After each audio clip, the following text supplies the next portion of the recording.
Welcome to the podcast series The New Student Pharmacist, where we discuss chemistry and pharmacy, as well as leaders in pharmacy careers, community, and chemistry and pharmacy research. We encourage you to support the work we are doing and follow us on Spotify and Apple Podcasts by subscribing for free. Note, the views on the podcast represent those of my guest and I.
Purpose of these episodes not at all for advice or medical suggestions. These are aimed to provide support to peer pharmacists in training in educational and intellectually stimulating ways. Again, these are not at all for medical advice or medical suggestions. Please see your local board and state-certified health professional. The views of this podcast represent those of my guests and I.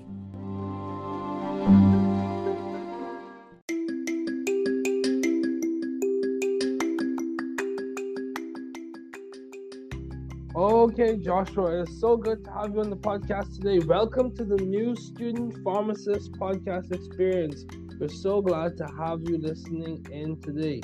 Feel free to download this podcast on Google Podcasts, Apple Podcasts, Spotify, Pandora, and a variety of other platforms. Here on this podcast, we discuss pharmacy ideas, research in chemistry, as well as successful student-athlete stories and successful entrepreneurs and their impact in society. We're happy you're tuning in. My guest today is Joshua Charles, CEO and founder at Frontier Dominion Limited.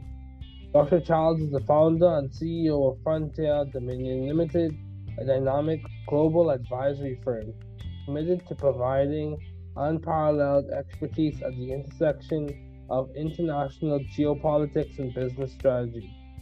As the driving force behind Frontier Dominion Limited, Joshua leverages his profound grasp of research methodologies to empower clients in navigating the ever-changing global business landscape. As the leader of Frontier Dominion, Joshua Childs brings a diversity of experience and expertise to the role. He has a strong background in research and development, honed through his role to Constellation Energy Corporation, the Southern African Institute for Policy and Research, Climate Vault, and Cambridge Global Advisors. His adeptness in research, business development, and strategic acumen has been impactful in positively contributing to the success of diverse organizations. He holds a master's degree in public policy from the University of Chicago, where he was honored as a Pearson Fellow. Formative years at Cornell University culminated in a Bachelor of Science in Interdisciplinary Studies, crowned by distinction in research. Joshua, seems like you are doing well. So how are you doing today? Oh, pushing along, David, and thank you so much for the warm invitation, man. Yeah, just happy to have you. So what drew you to specialize in the field of geopolitics and business strategy, considering your background in research and development? So basically, to make this simple for like lay people, why do you have the interests that you have? What are your interests and why are they those? Yeah, that's a great question, David. And so for me, the way that I look at that question is I really look back at my experiences in life. And so I think throughout my career, I have really honed in on research. I think it's a fantastic way to expeditiously learn about the world. And so by conducting more research on topics such as international finance and institutional economics, I have been able to understand global dynamics, but this led me to be curious about how I can more practically support the corporate development, essentially the business development amidst global uncertainty. And so I see having a business that specializes in geopolitics and business strategy being a way that allows me to kill two birds with one stone in a really unique and exciting way. Okay, so can you break it down? What's geopolitics and why is it important to the average person?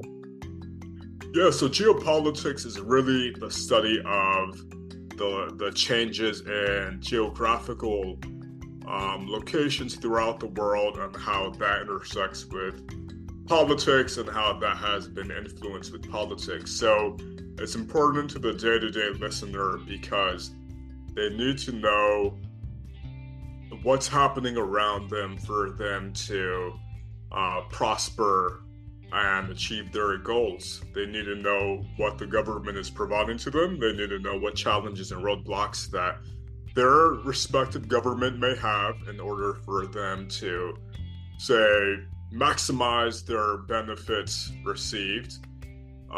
So there are different ways to look at it, but certainly if you are an entrepreneur, it's beneficial to know what's going on so you can see different opportunities. And it's so good to know from the angle of being a constituent and ensuring that your political leaders are acting in ways that are reflective of you and your interests at the end of the day. Okay, so as we continue, I'll throw in a few popcorn questions. What do you do for fun, Joshua? What do you do for fun? How do you have fun? For fun? What do you do for fun? Or what do you do to pick it up with your friends? Or like, how do you have fun? Yeah, so I think, it's important to find what works for you, especially as you're looking to find balance in your life. And so for me, I love to travel. It gives me an immense peace of mind. The last few years, I've been to different parts of the world, and it's also a way for me to learn about, to just connect and learn more about the cultural nuances throughout the world. I love to lift weights, man, and I love to, partake in mixed martial arts. So I do a few things, but those are pretty much the main things that keep me busy outside of music. Good. So with that in mind, how do you keep balance for your work and life? How do you keep work-life integration? What do you do? As the founder and CEO of Frontier Dominion Limited, you went to University of Chicago, which is a venerable university in Chicago, venerated, highly admired. And I know I've heard of it in so many different ways. Of course, you were Pritzker School of Medicine and stuff like that. But you've been to very good schools. You're currently a CEO of a business. How do you keep balance and work-life integration? Yeah, so like I was saying earlier, it's important for you to find what works for you. And so it's also beneficial for me, at least, to have a systematic way of going about my days as well as my weeks. So, like I said, I work out a few times a week to mixed martial arts here and there. And so I know at this time in a day, on this day, I am working out. On this day, at this specific time, I am in mixed martial arts practice. On this day, on this time, I may be disconnecting, like usually on a Saturday evening or a Friday evening, spending time with friends and family. And so you have to find out what works for you. And so this is what I do to stay balanced. Good. Sounds good. So finding the right professional environment is crucial. How do you find the good settings, or how do you find the environment for you to thrive in, whether that be an environment that you create for yourself or the universities you attended? What process do you go through to find a good place for you to fit in or to thrive in? Yeah, so that's a fantastic question. And I think it really comes down to a few things. So I think it comes down to being open-minded. So I have engaged with a lot of different organizations with different managerial structures. And so from the vantage point of knowing what works for me, it has taken experience to learn that I like highly transparent and communicative work environments that are fast-paced. I also believe that it's important to move with curiosity and have a willingness to learn, but most importantly, you have to analyze the work environment that you're in.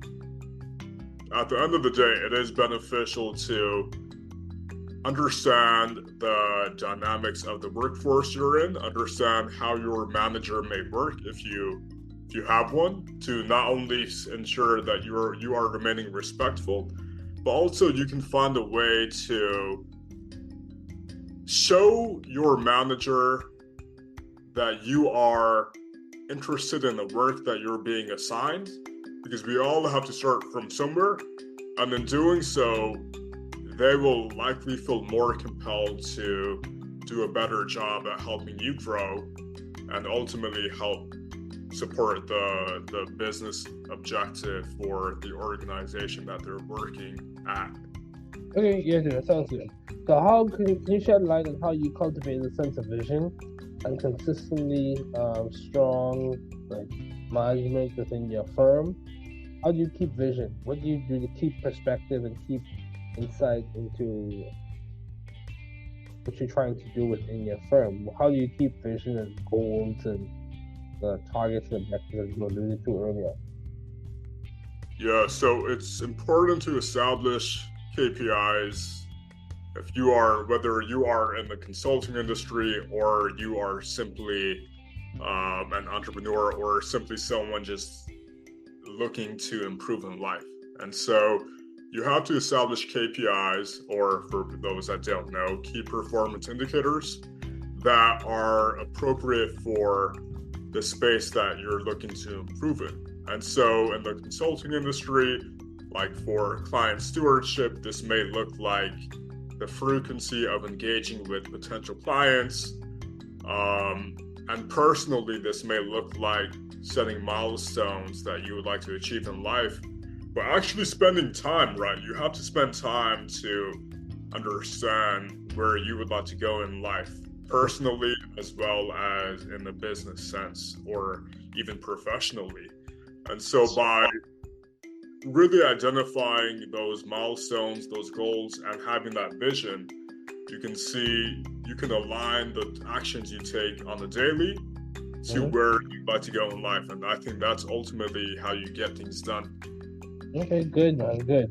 So, can you share any pivotal moments or decisions that significantly shaped your career trajectory in the field of public policy, politics, or even with your business? What story can you think about that, whether it be like fun times you have with your friends that really influence your perspective, or whether it be like a sporting event that you went to? What story could you share with the audience that really influenced your career trajectory, even your personal perspective? That's a great question, and what instantly comes to mind is when I went to Lusaka, Zambia for the first time. Okay. Prior to this trip, I did not have any international experience, and so in this capacity, I was interning for an organization called the African Forum, AfroDad, so the African Forum and Network on Debt and Development. And so spent some time digging into some fun public debt management policy research. And I think by being intentional with that experience, but like, yes, you work, yes, I like to do work, but there was also a time to relax and play. And let's go. I think, David, I think that's how you roll too. Yeah, of course, dude. You have to be able to have some fun, man. You have to be able to have some fun. Go there ahead. we go. Yeah. So definitely, by just assimilating myself in the culture, going out, meeting people who were from Zambia, and who actually understood, okay, this is what you do in this setting, this is what you do in that setting, this is how you eat like this food and stuff like that. That's really what allowed me to, or really convinced me to think more globally and expand my horizons, to seek to cultivate solutions that are outside, that yes, are inclusive of issues going on in America, but transcend beyond borders, really, at the end of the day. Yeah, I hear you, dude. Cultural competency, it sounds like what you're pointing to. It's like being able to appreciate the culture that you're in and operate and navigate appropriately, so that you are inclusive, you're respectful, and you're also informed how you operate it. That's good. Yeah. So, what role has mentorship played in your career? Can you name a few mentors or name someone who served as a really good mentor for you? Mentorship has, without a doubt, changed my trajectory in life. And I think in life, you have to be willing, you have to have this willingness to learn. And so usually, my mentors in life, they're much older than I am, and they are able to give me advice on different pathways that I can take in life, some ideas that I might have, as well as just how I can be a better man, right? And so by gaining clarity and bouncing ideas back with different mentors of mine, this has been helpful for me in the shape of committing myself to geopolitics and business strategy as a way to increase my positive influence in the world. And so some mentors that come to mind instantly, one of my professors from Cornell University, John Hockenott, he deals with essentially the economics of malnutrition and poverty and things like that. So a very dense topic, but he, as well as other people along the way, have supported me in ways that I cannot express enough gratitude. And so I think, especially not only as someone from, perhaps an underrepresented background, it is really crucial to have those people saying, oh, you probably want to do that and not this, or you probably want to go ahead and be patient and take a step back and do this when it makes more sense. So we all need that, man, and can benefit so much from doing that in our lives. I completely agree with you. Getting advice on how to be a better professional or a better person. I completely agree. I have several mentors. I have listed them before in the podcast. My parents, of course, Chancellor May, Dr. Manga, Dr. Dean Bayer, they've been really helpful to me. So, the reason why I asked that question was because I want to hear, like you mentioned some mentorship. So, how do you go about finding mentors? Because I know how I go about it, and I can share that as well. But people a lot of times mentorship emphasizes a key thing for people to either access or pursue. So how do you go about it? Some people, like one of my previous guests, mentioned how you should take them out to lunch. For me, how I go about it is I email and I reach out. I find points of interest, people of similar career trajectories or a career trajectory that I'm trying to align myself with or be parallel with. I try and find points where I can discuss with them, so I bring value to the space. I do my homework essentially. So how do you go about finding mentors? Because, like in my opinion, yes, mentors may find you, and that's very serendipitous. That makes a really good movie scene, a really good movie. Someone comes. Yeah, but the reality is, many times you have to go out and find them yourself. You have to do for yourself. So how do you go about finding them? Yeah, it's I essentially do what you do, man, which is I do the research. I look into different subject experts that may align with one, where I'm trying to go in life, but two, who may just have the experience of maybe not being, say, an entrepreneur or perhaps a politician, right? But someone who has that demonstrated track record of knowing what's what in a specific industry that I'm interested in. And I think you gotta be intentional and conduct the outreach. You have to follow up with people 2 to 3 times in case they are not receptive to you, and just be patient. It takes time to get on people's calendars, especially as you start to really move up in life. So can't expect to, like the point that I think you were alluding to, David, is you can't expect to receive that mentorship.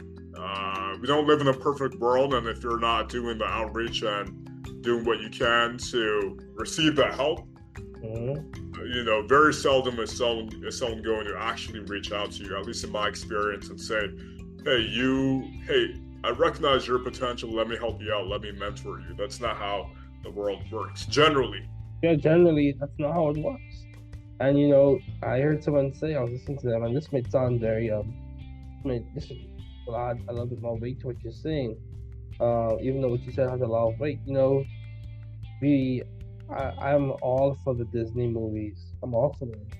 All for the Disney movies, but the reality is, someone came for Cinderella, someone came for Snow White, someone came for all of the other characters. But the reality is, in life, you have to show up for yourself, and you have to find support. Of course, thankfully, I have a faith perspective, so I believe that I'm never in a situation by myself or just with me and people. I believe there's in a higher power. I believe in God. I believe in Jesus. So that's my personal perspective. I'm never alone in whatever I face, emotionally, physically, spiritually, however you want to phrase it. That's me. But reality is, practically speaking, you have to show up for yourself. That means you have to do the homework. That means you have to, and this is the thing I've realized. And I'll we'll continue the conversation. Yeah. I've realized when you set a high standard for yourself, you're able to perform at that standard. People will hold you to that standard. Right. Yeah. People will hold you to that standard. So when you make a track record for yourself and you show that you can perform at a high standard, you cannot. Yes, you'll make mistakes. Yes, you'll have days when you're a little bit off and you have to come back to center. But the reality is, you benefit and you enjoy the benefits of being at the high standard. So you have to continue to perform at the high standard. Yeah. You have to continue to perform. And that's something I have to remind myself of too. You set a standard for yourself. You're able to reach that standard. The goal now, the question now is not whether you can reach the standard, but how can I be consistent at reaching it? I agree. How can I be consistent? I enjoy doing X, Y, and Z. Enjoy doing certain things. How can I be consistent with making sure I do them well, I do them thoroughly? That may mean I have to spend more time in the preparation phase. That may mean I have to slow down on the execution part. When it's time for me to actually do the task, I have to slow down to make sure that I'm hitting all the targets, reaching my objectives, doing my goals. You get what I'm saying, right? Yeah, 100%, man. And let me just add this to what you're saying, and it's Go ahead. At the end of the day, we're focused on, or it's to level up in life.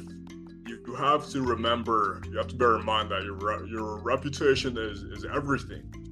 And if you, to David's point, if you're known to perform at a high level, you will be expected to continuously do so for a very long time. For the rest of, your relationship with XYZ, yes, that might be uncomfortable. You might go through challenges in life, but at the end of the day, you will have so many doors open for you by this one person, as well as the recognition that will come from the work that you produce. There are so many people who talk about you. If you are a high-performing individual, they look you up online. They look at you from far, and they monitor your progress. Some people, they might be wanting you to fail in life. Other people, they might be rooting for you. I often hear that if you don't have any haters, you're doing something wrong. I hear what you're saying, but I can be honest with you. I'm glad you bring it up. Let's go to town on that one. I'm glad you, because this is the thing, when it comes to haters, like haters, however you want to pronounce it. I'm from the Bahamas, so we say things a little differently, but they're never my focus. I'm aware of them. I'm aware of people who may potentially be oppositional. Let me phrase it in a more politically correct way. Until I'm speaking with the policy expert. I'm aware. I'm consciously aware of the opposition. I'm the progenitors of it, but they're never my focus, and that's not coming from a sense of hubris. It's coming from a sense of cockiness or a sense of condescension. That's coming from the fact that I have a faith perspective, and that I'm never of the opinion or perspective or conviction rather that they are in control. Yeah. So if you are not in control, if you cannot influence my trajectory, and if you're just like a distraction in the environment, one of the things we learn in science is when we have a problem to solve, or if you have an objective to reach, you define the system. Right. And the system is the thing under observation. So in my opinion, they're not even in the system. The thing that's being observed, they're just extraneous. They're just like a spectating iron, if you will. They play no part. I completely agree. Yeah, dude, but I heard what you're saying, people, the reality is, you have this expression back home, dogs don't bark at parked cars. Okay. And what that means is they bark at the cars that are moving. People will only come start to oppose you when they see you making progress in a specific direction. Yeah. So, 100%, man, 100%. It's not to say that I personally, yes, you can be aware of people who, they speak to speak politically, who may have some clearly defined opposing points to you, right? But at the end of the day, they're not a priority. And I think too, another point, you have to recognize when it is success, when it will be helpful to leverage certain relationship dynamics in a way that is beneficial to you. So that can look like persuading people and things like that, which when it comes to entrepreneurship, when it comes to getting things done, when it comes to being a pharmacist, all these things, and you're dealing with people, that is something that inherently will serve you well. Yeah, and another way for us to put this,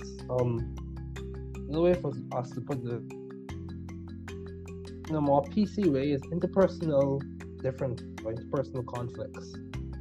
So conflicts that come about in relationships, and you have to really gauge that well. I'm not an expert at conflict resolution in any way, shape, or form, but what I can say is you have to know when to really hone in on self-care.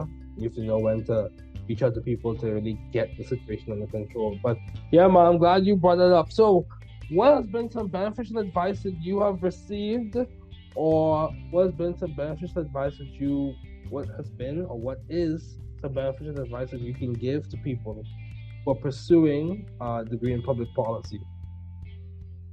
This is something that one of my mentors tells me again and again, and it's that you just got to go out there and see what you like, see what you don't like. Try things out. You will learn through trial and error. I wouldn't say anything would be an error in that regard. And eventually something will click, which will serve as your guiding light in life. So you got to try things out. I've done some work in nuclear energy. I've done some work in public health cessation policy. Done some work in agricultural economics. Some of these things did not stick with me. Some of them did, and and then you keep it pushing. Yeah, that's good, dude. And if you had more time, probably do another episode probably later on. But the reason why I mentioned that to you is because I wrote a paper on a situational analysis on how education can be a driving factor for economic development. So that'll be a good paper to hear you make some comments on. I'll probably send it to you after you finish. But yeah, dude. So what advice would you give to someone who sees your career path, who sees what you're doing, and they want to know, they're just coming out of high school and they're just starting college? What advice would you give to them as they're getting started? What key things, what practical tips could you give to them, in terms of how they should prepare for things, or how they plan their days so that they can do or continue in a trajectory that's similar to yours? Yeah.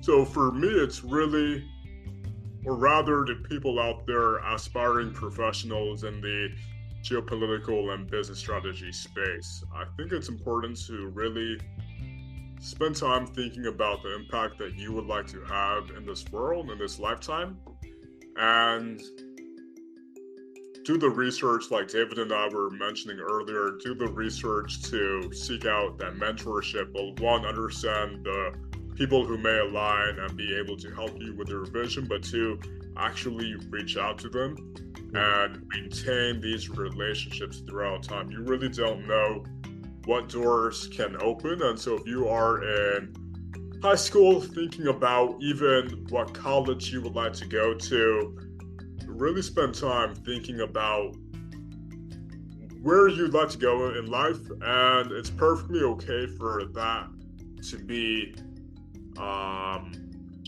would say idealistic to others, but to you, anything is possible in this life. And so even though others may believe that, okay, this person is thinking outlandishly, this person is crazy, if it makes sense to you at a given point in time, then it makes sense to you, and work from there as you have a guiding light. And recognize that, in brief, where you are today or who you are today may not be who you are tomorrow. So if you are an aspiring professional, welcome changes, welcome the struggle, and welcome the growth that will come as you attain excellence. All right. Just give me 1 second. I want to get something to show in this episode. No problem.